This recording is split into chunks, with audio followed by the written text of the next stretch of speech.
Hey everyone, happy Wednesday.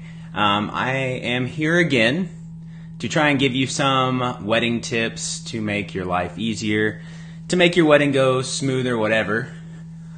This is my lovely puppy Finn, who bit me on the cheek right before I hit play. So he's gotten extremely large. Yes, and he also has very sharp teeth and he likes to bite me. But he is the cutest thing ever in the world. Oh. Alright, so anyway, wanted to show you Finn, and now I'm going to let him roam around and destroy something. Alright, so anyway, my name is Brian Strugler, in case you don't know for some strange reason. And every Wednesday, or at least for the past few weeks, I've been giving you some wedding tips from my experience in the wedding world. So today, I had actually planned on talking about this, but interesting enough, I had a meeting with the bride yesterday, and this topic kind of got brought up. So we were talking about picking the people that are in your wedding party. So your groomsmen, your bridesmaids, picking those people, and other possible jobs for people. This is actually a pretty delicate topic, and that's kind of what happened yesterday with the bride. So I initially had talked to the bride several months ago, and she told me we're going to have 3 groomsmen, 3 bridesmaids. And so in a meeting yesterday, I was talking to her, and she's like, well, things have changed. And so my nieces got a little upset, so we're now adding more people into the wedding party. So this is an important decision to make. I mean, you can really upset some people. You can really frustrate some people. It's some tough choices to make. So let's talk about that. So what are some of the things to think about? So as far as the first thing I would do before you did anything, I would start making just a list.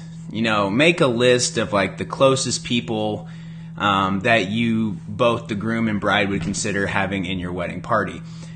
Just get that list. It could be a really giant list, whatever, it doesn't matter. But at least you're getting all the names down first, so you have the options there. You know what you can look at. The next thing I would probably do is kind of start comparing the two lists.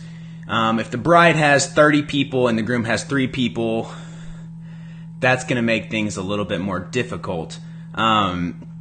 Because in most situations, in most weddings, those numbers are even. Sometimes the bride might have one more person, but in most weddings, they're going to be relatively close to each other.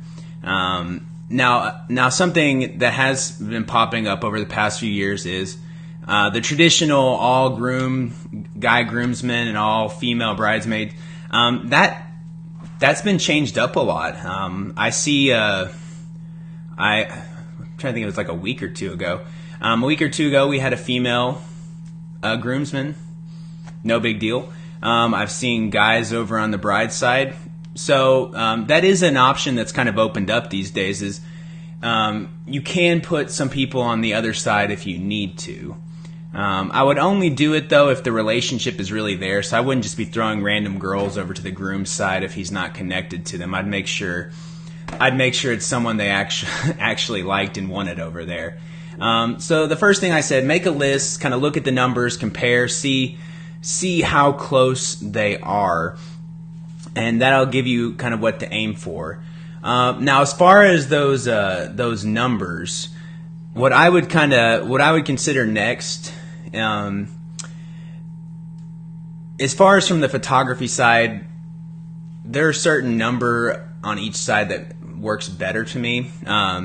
So like if you have one groomsman and one bridesmaid and that's it, there's not a whole lot of stuff you can do as far as photography. I mean, that'll be over pretty quickly because you only have 2 people to work with. But if you have more people, then there's different arrangements you can do, different things, and there's just a little bit more options. Now, on the other hand, there are numbers that can be too much and be a problem. If you start running into like the 8 to 9 people on each side, that can cause some issues. So number one, time. It's going to take more time to photograph all those people. It's also going to take up more space. Like I've seen some ceremonies where it's like overflow, like there's like not enough room up there for people, and it's just it takes up a large amount of space. Yeah, Finn, please don't eat that. And so another thing about having the really, really, really large wedding party, I just don't feel like the bride and groom can actually have enough personal time with each person, and create a real experience with that many people. I mean, if you have 10 people in your wedding on your side, it's gonna be hard for you to really spend good quality time on your wedding day with all 10 people. And I don't know. I just don't see that happening a lot. So, in my opinion, anywhere from like the 4, maybe 3 to 6 range is a pretty good number for each side. Smaller than that, it's hard to do a whole lot. Bigger than that, it just can take a long time. Now, I'm not saying you can't do those. I've seen the giant wedding parties and they've worked well. I've seen small ones and they've worked well as well. But those are some things to consider. All right. So as far as the number stuff, some other thing to consider. Money may be an issue. So if you have 10 bridesmaids, and that's 10 gifts you're going to probably be buying. So that can rack up some money after a while. Same things with a groomsman. You also want to consider, as far as money, like the people that you're putting in there. If you're putting someone in your wedding party, they're going to have to make an investment into this wedding. They're going to have to probably rent a suit. They may have to show up an earlier night and spend the night in a hotel. So if you know it might be a financial issue for someone, that might be a reason why you don't put them in the wedding party, just because you know it'll be a burden to them. So that's just something else random to think about. All right, I'm going to go to my list real quick. Okay, so one of the other things really to consider is, who are the people that are closest to you? You want to have people in your wedding party that you feel really close to, that you really want to be around, that you really want to be part of it.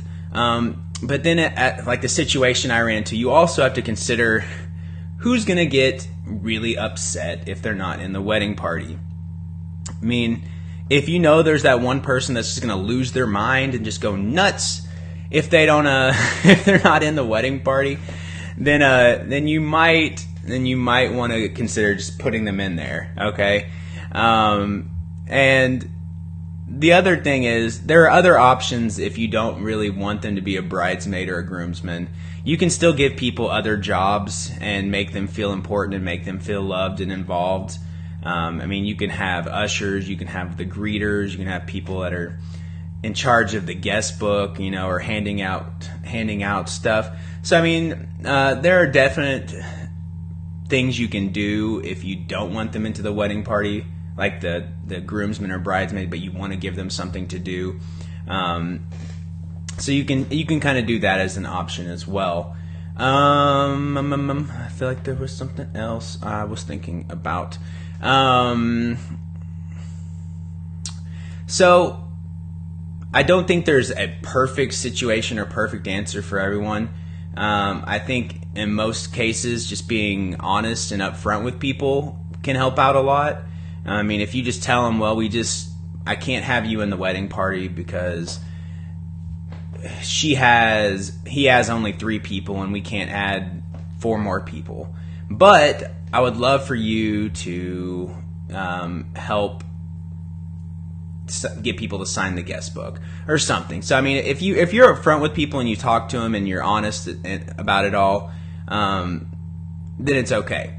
Now, if all of this just blows your mind and you can't figure out a correct answer, and you're making people mad no matter what, and you can't figure out how to get the numbers even, one option is just don't have a wedding party. Just don't bring anyone up there. Don't have anything. It's just you and your fiance, and that's it. Or you could go the other route and just let everyone be in it. But hopefully you don't have to do that. Hopefully you can make an educated, good decision and get those numbers where they need to be. But I'm trying to think if there's anything else. I can't think of much else. So anyway, I know that wasn't an extremely long talk with a lot of details, but that's kind of the process that people go through to think about that and kind of consider those things. And hopefully it's been helpful. Hopefully that helped out somewhat at least. So anyway, thank you guys. I hope you have a wonderful Wednesday. I just finished a crazy month of August with a lot of weddings, and I don't have a ton of September, so I'm excited to get a little bit of rest, but I'm also excited to be shooting some engagements and doing things of that nature. Speaking of, one of my brides just sent me a message about Saturday. Crazy world. Anyway, guys, have a great Wednesday. Thanks for watching.